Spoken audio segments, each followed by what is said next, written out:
మీరు ఎప్పుడైనా ట్రై చేశారా? ట్రై చేస్తే మాత్రం ఎలా ఉందో కామెంట్ బాక్స్లో చెప్పేయండి. Welcome to Dakshit vlogs.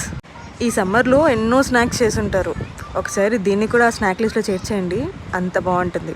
ఒకసారి ట్రై చేసి చూడండి, ఎలా ఉందో కామెంట్ బాక్స్లో చెప్పండి, ఓకేనా? And like and subscribe please.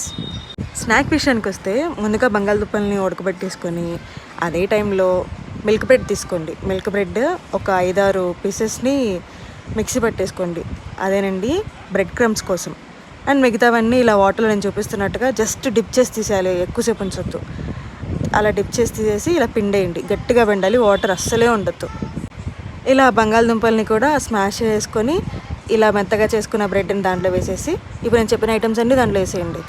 ఉల్లిపాయ, పచ్చిమిర్చి ఈజ్ ఆప్షనల్, కొత్తిమీర, పుదీనా, ఉప్పు, పసుపు, కొంచెం చాట్ మసాలా, కొంచెం మిరియాల పొడి, కొంచెం జీలకర్ర పొడి, కొంచెం కారం. నేను ఇక్కడ కారం వెల్లుల్లి కారం వేసాను.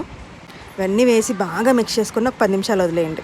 ఇప్పుడు నేను వీడియోలో చూపించినట్టుగా షేప్ చేసుకొని దాన్ని ఆ బ్రెడ్ క్రమ్స్లో ముంచి తీసి ఆయిల్లో వేసి బాగా కాల్చుకొని తీసేయడమే. అంతే, టేస్టీ స్నాక్ రెడీ అయిపోయింది. మరి ఎలా ఉందో చెప్పండి.